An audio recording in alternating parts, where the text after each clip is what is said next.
స్లవరుతూ పిత పుత్ర పరిశుద్ధాత్మ నామమున ఆమేన్. పునీత మత్తయి గారు రాసిన శుభవార్త 4వ అధ్యాయము 1వ వచనం నుంచి 11వ వచనం వరకు. అంతటా యేసు సైతాను చే శోధింపబడుటకై ఆత్మ వలన ఎడారికి కొనుపోబడెను. 40 రేయింబవళ్ళు ఉపవాసములతో గడిపిన పిదప ఆయన ఆకలిగొనెను. అంతటా సైతాను ఆయన యొద్దకు వచ్చి, నీవు దేవుని కుమారుడు అయినచో ఈ రాళ్లను రొట్టెలుగా మారునట్లు ఆజ్ఞాపింపుము అనెను. మానవుడు కేవలము రొట్టె వలననే జీవింపడు, కానీ దేవుని నోటి నుండి వచ్చు ప్రతి మాట వలన జీవించును అని వ్రాయబడి ఉన్నది అని యేసు ప్రత్యుత్తరం ఇచ్చాను. పిమ్మట సైతాను ఆయనను పరిశుద్ధ నగరములోని దేవాలయ శిఖరమున నిలిపి, నీవు దేవుని కుమారుడు అయినచో క్రిందకు దుముకుము, ఎలైనా ఇట్లు వ్రాయబడి ఉన్నది, నిన్ను గూర్చి దేవుడు తన దూతలకు ఆజ్ఞ ఇచ్చును, నీ పాదమైనను రాతికి తగలకుండా నిన్ను వారు తమ చేతులలో ఎత్తి పట్టుకొందరు అనెను. అందుకు యేసు, ప్రభువైన నీ దేవుణ్ణి నీవు శోధింపరాదు అని లేఖనమును వ్రాయబడి ఉన్నది కదా అని పలికెను. తిరిగి సైతాను యేసును మిక్కిలి ఎత్తైన పర్వత శిఖరమును చేర్చి, భువి అందలి రాజ్యములన్నింటినీ వాటి వైభవమును చూపి, నీవు సాష్టాంగపడి నన్ను ఆరాధించిన ఎడల నీకు ఈ సమస్తమును ఇచ్చేదను అనెను. సైతాను, పొమ్ము, ప్రభువైన నీ దేవుని ఆరాధింపుము, ఆయనను మాత్రమే నీవు సేవింపుము అని వ్రాయబడి ఉన్నది అని యేసు పలికెను. అంతటా సైతాను వెడలిపోగా దేవదూతలు వచ్చి యేసుకు పరిచర్యలు చేసిరి. ఇది క్రీస్తు శుభవార్త. క్రీస్తు మీకు స్తుతి కలుగును గాక. శుభవార్త బోధనల ద్వారా మన పాపములు మన్నించబడును గాక. ఆమేన్. ప్రియమైన క్రైస్తవ సహోదరి సహోదరులారా, పాస్కా యుద్ధకాలం, శ్రమల కాలం, లెంట్ డేస్, ఆధ్యాత్మిక వసంత కాలముగా పిలువబడుతున్న ఈ కాలంలో మొట్టమొదటి ఆదివారం, పాస్కా యుద్ధకాలం మొదటి ఆదివారంలో మనము ప్రవేశించి ఉన్నాం. తల్లి అయిన శ్రీ సభ ఈరోజు మనల్ని అందరినీ పాస్కా యుద్ధకాలం మొదటి ఆదివారంలోనికి ఆహ్వానిస్తూ ఉంది. ఈరోజు దేవుని యొక్క వాక్యం ద్వారా మనల్ని హెచ్చరిస్తూ ఉన్నారు. శోధనలను మనము జయించాలి.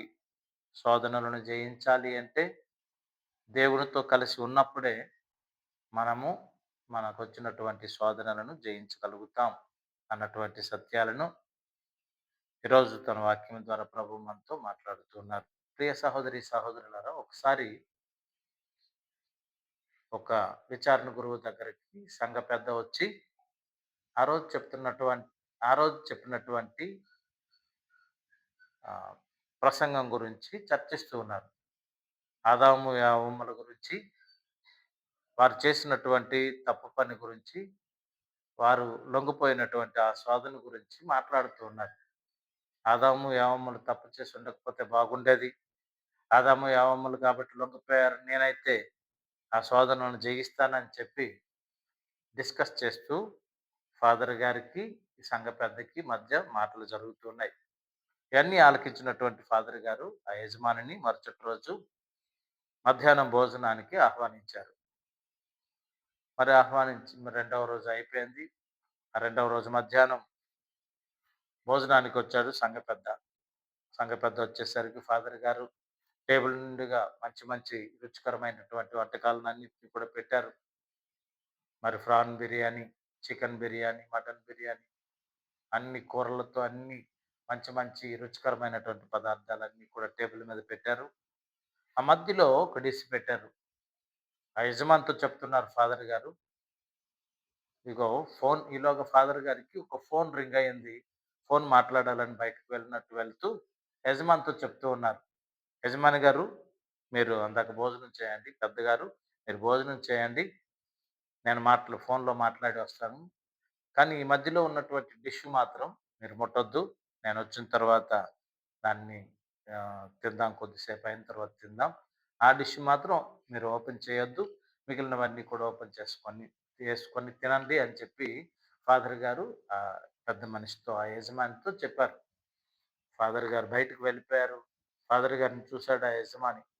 ఫాదర్ గారు దగ్గరలో లేరు కదా, ఫోన్లో మాట్లాడుకుంటున్నారు కదా. అందులో ఏముందో చూసేద్దాం. యజమాని యొక్క తపన, ఆశ, ఆ కోరిక, లోపల అంతరాత్మ దొరిచేస్తూ ఉంది. అందులో ఉన్నది చూడాలి, అందులో ఉన్నది చూడాలి, అందులో ఉన్నది చూడాలి అని. వెంటనే మా మధ్యలో ఉన్నటువంటి ఆ డిష్‌ని ఫాదర్ గారు ఏదైతే తీసి చూడొద్దన్నారో, ఆ డిష్‌నే తీసి చూసాడు. చూసేసరికి అందులో ఉన్నటువంటి పావురం పైకెగిరిపోయింది. ఇంక పావురం పైకెగిరిపోయింది. ఆ పావురాన్ని పట్టుకోవటానికి అటు, ఇటు, ఇటు, అటు పరిగెత్తి, పరిగెత్తి, పరిగెత్తి డైనింగ్ టేబుల్ మీద పడిపోయాడు. డైనింగ్ టేబుల్ మీద ఉన్నటువంటి ఆ వంటకాలన్నీ కూడా కింద పడిపోయినాయి. ఏంటి శబ్దం అని ఫాదర్ గారు బయట నుంచి లోపలికొచ్చేసరికి యజమాని పావురం పట్టుకోవటానికి ప్రయత్నిస్తూ ఉన్నటువంటి ఆ సన్నివేశాన్ని చూశారు. అప్పుడు యజమానితో అంటున్నారు, నేను చేయవద్దన్నటువంటి ఆ పనిని నువ్వు చేసావా? అందులో ఉన్న పావురాన్ని బయటికి పంపించేసావు. చూడు, ఈ చిన్న విషయాన్నే నువ్వు జయించలేకపోయావు. ఈ చిన్న విషయానికే నువ్వు కంట్రోల్ చేసుకోలేకపోయావు. ఈ చిన్న విషయానికే నిగ్రహ శక్తి నీలో లేకపోయింది అని చెప్పి ఆ యజమానికి చెప్తూ, ఇంత జయించలేని వాడివి నువ్వు. ఆదాము ఏవముల్లాగా అదిగో అక్కడ నువ్వు ఆరి సోదరుని జయిస్తాను అని చెప్పి ఎలాగ చెప్తావు అని చెప్పి ఆ యజమానితో ఫాదర్ గారు చెప్తున్నటువంటి మాట. ప్రియ సహోదరి, సహోదరులారా, శోధనలనేవి అందరికీ వస్తాయి. అందరము శోధించబడతాం. దేవ దేవుని కుమారుడైన యేసుక్రీస్తు ప్రభువునే శోధించింది. దాని పని అది. లూసిఫర్. లూసిఫర్ అన్నటువంటి అదిగో దేవుని దూతగా ఉన్నటువంటి ఆ లూసిఫరు దేవునికి విధేయత చూపలేక దేవుని దగ్గర గర్వపోతుగా మారి అక్కడి నుంచి తన్నివేయబడి భూమి మీదకి వచ్చి తన సామ్రాజ్యాన్ని పెంచుకోవటానికి ప్రయత్నిస్తూ ఉంది. తన సామ్రాజ్యాన్ని ఈ లోకంలో పెంచుకోవాలి. తన ప్రలోభాలతో, తన క్రియలతో అట్రాక్టివ్ అట్రాక్టివ్ క్రియలతో అది మనుషులనందరినీ కూడా తన వైపు తిప్పుకోవటానికి, తన సామ్రాజ్యాన్ని అభివృద్ధి చేసుకోవటానికి ప్రయత్నిస్తూ ఉంది. మరి అటువంటి ఆ ప్రలోభాలకి, అటువంటి ఆ క్రియలకు, అటువంటి ఆ శోధనలకి మనమందరం కూడా లోనవుతూ ఉన్నాం. ప్రియ సహోదరి, సహోదరులారా, వాక్యం చెప్తూ ఉంది. ఇదిగో పేతురు గారు రాసిన మొదటి లేఖ 5వ అధ్యాయం 8వ వచనములో మనం చూసుకుంటూ ఉన్నాం. గర్జించు సింహము వలె ఎవరిని మృంగుదుమా అని అది తిరుగుతూ ఉంది. దాని పని అది. ఆది నుంచి ఆదాము, యెహోవాల దగ్గర నుంచి ఇప్పటి వరకు కూడా తన సామ్రాజ్యం పెంచుకోవాలి. తన సైన్యాన్ని పెంచుకోవాలి. దేవుని సామ్రాజ్యాన్ని తక్కువ చేయాలి. అందుకే మనమందరము కూడా ఇటువంటి శోధనలని మనము జయించలేకపోతున్నాం. ఇటువంటి శోధనలకి మనం లోబడిపోతూ ఉన్నాం. ప్రియ సహోదరి, సహోదరులారా, ఈరోజు శోధనలు జయించాలి అంటే మన వలన అయ్యే పని కాదు. శోధనలు జయించాలి అంటే దేవునితో కలిసి ఉన్నప్పుడే మనము శోధనలను జయించగలుగుతాం. మొదటి ఆదాము, యెహోవాలు ఇదిగో శోధనలను జయించలేక, వాళ్ళు కంట్రోల్ చేసుకోలేక, నిగ్రహ శక్తి లేక దేవుని నుండి దూరమయ్యారు. రెండవ ఆదామైనటువంటి యేసుక్రీస్తు ప్రభువు శోధనలను జయించి దేవుని కుమారుడిగా దేవుని కుడి ప్రక్కన ఈరోజు కూర్చొని ఉన్నారు. ప్రియ సహోదరి, సహోదరులారా, ఎవరైతే శోధనలు జయిస్తారో దేవుని బిడ్డలుగా ఉంటారు. ఎవరైతే శోధనలు జయించలేరో, నిగ్రహ శక్తి లేదు, కంట్రోల్ పవర్ లేదు, వాళ్ళందరూ కూడా అదిగో లూసిఫర్ బిడ్డలుగా మారిపోతారు. ప్రియ సహోదరి, సహోదరులారా, కుక్కను పెంచే కుక్క ట్రైనరు ఒకసారి ఆ కుక్క ట్రైనర్ దానికి ట్రైనింగ్ ఇస్తూ దాన్ని బాగా ఆకలి ఉన్నట్లుగా ఆకలింపు చేశాడు. 2 రోజులు ఆహారం లేకుండా 2 రోజులు ఆహారం లేకుండా కుక్కని ఆరగట్టాడు. ఆరగట్టి మూడవ రోజు అదిగో రుచికరమైనటువంటి ఆహారం. మాంసంతో, మసాలాతో గుమగుమలాడే ఆహారం ఒక ప్రక్క పెట్టాడు. ఒక ప్రక్క ఆ యజమాని నిల్చున్నాడు. ఆ ట్రైనర్ నిల్చున్నాడు. కుక్క ఎటువైపు వెళ్తదా చూద్దాము అని. ఆ కుక్క అంత ఆకలితో ఉన్నప్పటికీ కూడా అదిగో అక్కడ ఆహారం ఉందని గ్రహించి శక్తి కుక్కకి మనకంటే ఎక్కువ. వాసన వినగలిగినటువంటి శక్తి ఎక్కువ. మరి అక్కడ ఆహారం ఉందని తెలిసినా సరే, అదిగో ఆ యజమాని వైపు పరుగులు తీస్తుంది. ఆ యజమానిని ఆశ్రయిస్తుంది. యజమానిని సంతోషపెట్టడానికి ప్రయత్నిస్తుంది. యజమాని దగ్గరకు వెళ్తే, యజమాని ఎప్పటికైనా నాకు మంచి ఆహారం పెడతాడు అని తెలుసుకుంది. ప్రియ సహోదరి, సహోదరులారా, వెంటనే అదిగో ఆ యజమాని ఆ కుక్కని అభినందించి అదిగో తయారు అక్కడ పెట్టినటువంటి ఆహారాన్ని ఆ కుక్కకి పెడుతూ ఉన్నాడు. ప్రియ సహోదరి, సహోదరులారా, ఆ ఫార్ములా కుక్కకి తెలిసింది గాని మనిషికి తెలియలేదు. యజమానిని ఆశ్రయించాలి. యజమానిని సంతోషపెట్టాలి. యజమాని దగ్గరుంటే నాకు మంచి భోజనం దొరుకుతుంది అన్నటువంటి సత్యాన్ని మనుషులు తెలుసుకోలేకపోతూ ఈ శోధనలకి గురి అయిపోతున్నారు. ప్రియ సహోదరి, సహోదరులారా, మరి మనం శోధనలకి గురి అవ్వకుండా ఉండాలి అంటే మనం దేవునితో ఉన్నప్పుడే మన శోధనలను జయించగలుగుతాం. యాకోబు గారు రాసిన లేఖలో 1వ అధ్యాయం 12వ వచనములో శోధనకు గురి అయినను విశ్వాసము కోల్పోని వ్యక్తి ధన్యుడు అని మనకి తెలియపరుస్తూ ఉన్నారు. ప్రియ సహోదరి, సహోదరులారా, మనకి శోధనలొస్తాయి. మనకు ఆ శోధనలు జయించగలగాలి అంటే విశ్వాసంలో దేవునితో మనము ఉండాలి అన్నటువంటి సత్యాన్ని మనము గ్రహించగలగాలి. ప్రియులారా, ఇదిగో మనకి యోహాను గారు రాసిన మొదటి లేఖ చాలా సార్లు మనం చదువుకున్నాం. 2వ అధ్యాయం 15, 17 వచనాలలో ప్రభు చెప్తున్న మాట, ఈ లోకమును గాని, ఈ లోకములో ఉన్న వాటిని గాని మీరు ప్రేమింపకుడు. ఈ లోకములో ఉన్నవన్నీ కూడా ప్రాపంచికములే. ఇవి దేవుని నుండి వచ్చినవి కాదు అని ప్రభువు చెప్తున్నటువంటి మాటను మనము చూడగలుగుతున్నాం. కాబట్టి ప్రియులారా, ఈ లోక ప్రలోభాలకి, ఈ లోక ఆశలకి, ఈ లోక ఇదిగో సినిమాలకి, షికార్లకి, సీరియళ్ళకి మనము లోబడకూడదు. అది ఆటిని మనం జయించాలి అన్నటువంటి సత్యాలను, అటువంటి శోధనలను మనం జయించగలగాలి అని ప్రభువు మనకి తెలియపరుస్తున్నారు. ప్రియ సహోదరి, సహోదరులారా, యాకోబు గారు రాసినటువంటి లేఖ 1వ అధ్యాయం 14వ వచనంలో వాక్యం చెప్తూ ఉంది. తన దుష్ట వాంఛలచే మాత్రమే మానవుడు శోధింపబడుతున్నాడు. మనకున్నటువంటి దుష్ట వాంఛలు, మనకున్నటువంటి కోరికలు వలన మాత్రమే మనము శోధించబడుతూ ఉన్నాం అన్నటువంటి సత్యాన్ని దేవుని యొక్క వాక్యం తెలియపరుస్తుంది. కాబట్టి ఏవో దేవుడు మనకి శోధనలు పంపించాడు. నాకే ఎందుకు ఈ కష్టాలు, నాకే ఎందుకు ఈ శోధనలు, నన్ను పరీక్షిస్తున్నాడు దేవుడు అని చెప్పి చాలామంది అంటుంటారు. దేవుడు ఎవరికీ కూడా శోధనలు పంపించరు. యాకోబు గారు రాసినటువంటి లేఖలోనే 1వ అధ్యాయం 13వ వచనంలో మనం చూస్తాం. దేవుడు మానవులని శోధించడు అని ఆ చివరి మాట మనకి కనిపిస్తది. దేవుడే నాకు ఈ కష్టాలిచ్చాడు. దేవుడే నాకు ఈ బాధలిచ్చాడు. దేవుడే నాకు ఈ శ్రమలిచ్చాడు. దేవుడే నాకు ఈ శోధనలిచ్చాడు అని చెప్పి చాలామంది అంటూ ఉంటారు. ప్రియ సహోదరి, సహోదరులారా, దేవుడు మనల్ని ఎవరిని శోధించడు. ఎవరిని కూడా శోధించేది ఒక్క సైతాను మాత్రమే. ప్రియ సహోదరి, సహోదరులారా, కాబట్టి మనము శోధనలను జయించగలగాలి అంటే దేవునితో కలిసి మనము ఉండాలి. దేవునికి దగ్గరగా ఉండాలి. అందుకున్నటువంటి కాలమే ఈ తపస్సు కాలము, ఈ శ్రమల కాలము, ఈ లెంట్ డేస్.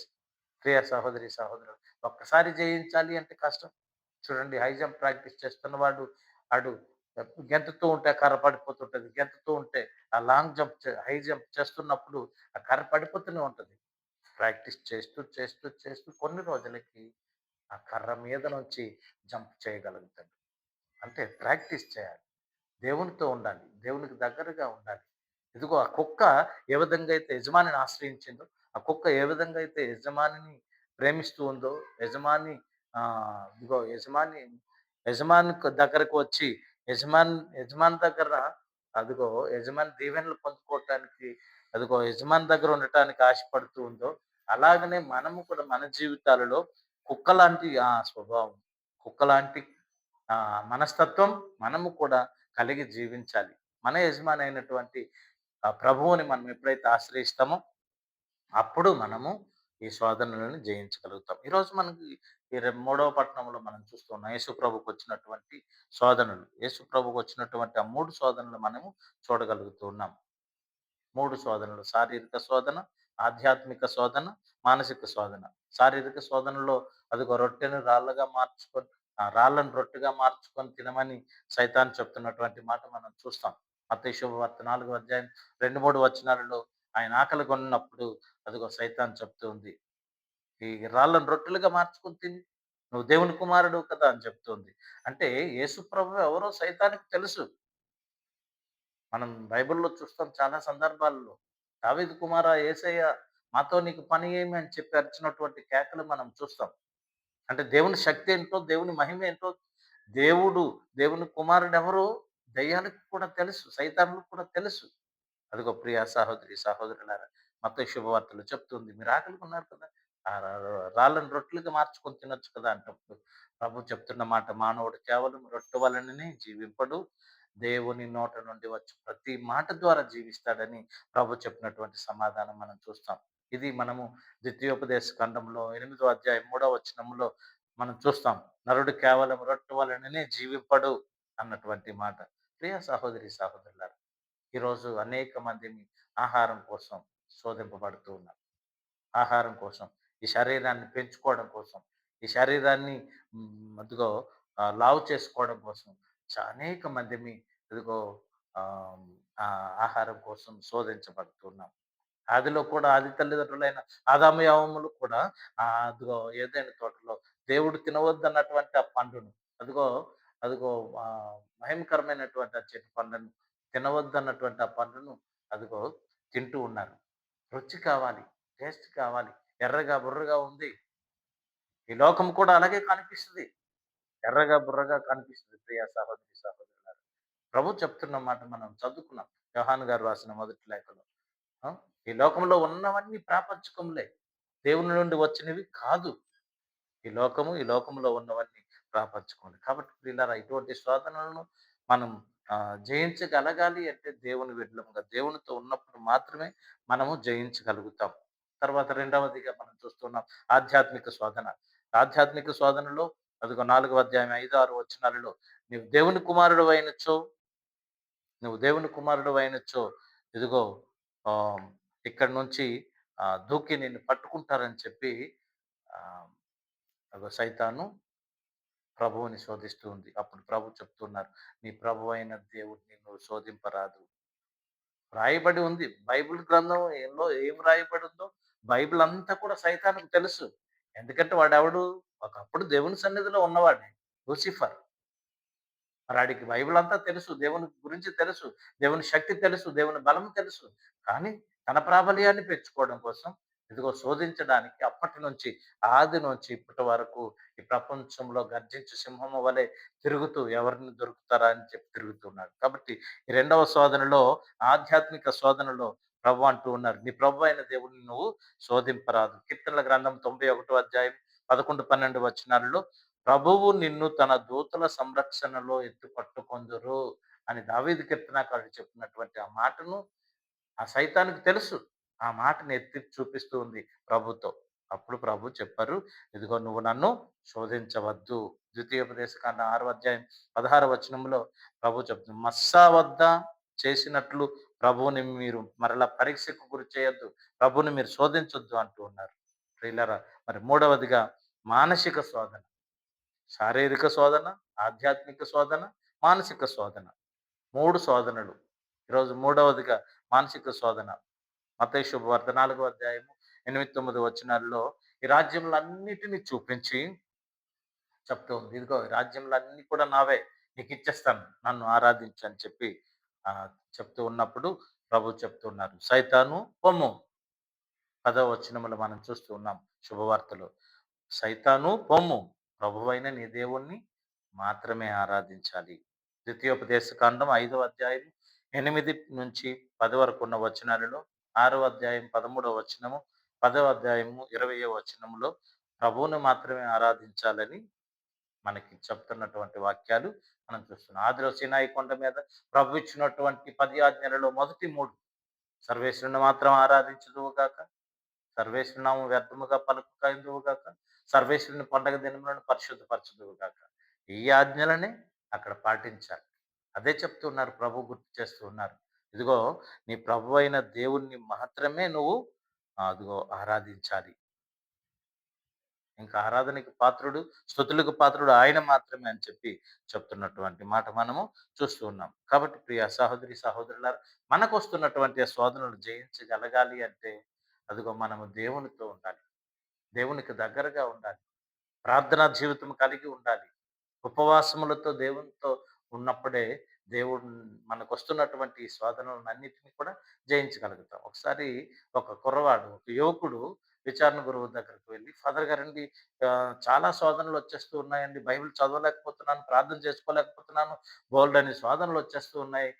నాకు ఏదైనా పరిష్కార మార్గం చెప్పండి" అన్నాడు. సరే ఫాదర్ గారు ఆలోచించి, "రేపు ఉదయం నా దగ్గరకి రా" అన్నారు. ఫాదర్ గారు ఉదయం లేచి ఫాదర్ గారి దగ్గరికి వెళ్ళాడు. ఆ కుర్రవాడు వెళ్ళిన వెంటనే ఫాదర్ గారు అన్నారు, ఇదిగో నేను పూజకి వెళ్తున్నాను. పూజకెళ్ళి వచ్చేలోపు నువ్వు ఆ కొబ్బరి చెట్టు దగ్గర ఉన్న ఇటుకలన్నీ జామ చెట్టు దగ్గరికి మోసేయి" అన్నారు. ఫాదర్ గారు పూజకెళ్ళిపోయారు. కొబ్బరి చెట్టు దగ్గర ఉన్న ఇటుకలన్నీ కూడా ఆహ్, జామ చెట్టు దగ్గరికి మోసేసాడు.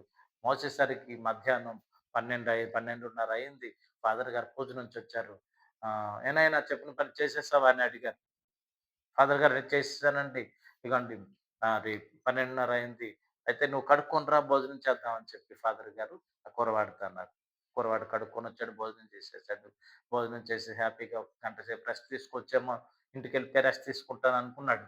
కానీ ఫాదర్ గారు చెప్తున్నారు, "నాయనా నేను మధ్యాహ్నం ఇదిగో ఇంకొక ఊరు పూజకి వెళ్ళాలి. కాబట్టి నువ్వు మధ్యాహ్నం ఏం చేస్తావంటే జామ చెట్టు దగ్గర ఉన్న ఇటుకలన్నీ కూడా ఇగో కొబ్బరి చెట్టు దగ్గరకి పెరిగాయని" చెప్పారు. మధ్యాహ్నం ఆ జామ చెట్టు దగ్గర ఇటుకలన్నీ కూడా కొబ్బరి చెట్టు దగ్గరికి పెరిగేసాడు. అన్నీ చేసేసరికి సాయంత్రం 5 గంటలయింది. కడుక్కొని రమ్మన్నారు ఫాదరు. కడుక్కొనొచ్చాడు. అప్పుడు ఆ కుర్రాడితో ఫాదర్ గారు అంటూ ఉన్నారు, "ఈరోజు నీకు ఎన్ని శోధనలొచ్చాయి?" అన్నప్పుడు కుర్రవాడు చెప్తున్నాడు, "ఆ, ఫాదర్ గారండి శోధనలు ఎక్కడొస్తాయండి. ఉదయం వచ్చానండి. ఎక్కడ ఇటుకలన్నీ అక్కడికి పేర్చమన్నారు పేర్చాను.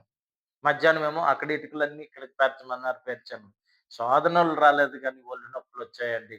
ఈ ఒళ్ళంతా కూడా నొప్పులుగా ఉన్నాయండి" అని చెప్పి ఫాదర్ గారితో చెప్తున్నారు. ప్రియ సహోదరి, సహోదరులారా, ఫాదర్ గారు అప్పుడు చెప్తున్నారు ఆ యువకుడితో, "ఖాళీగా ఉన్నప్పుడు, ఒంటరిగా ఉన్నప్పుడు శోధనలొస్తాయి.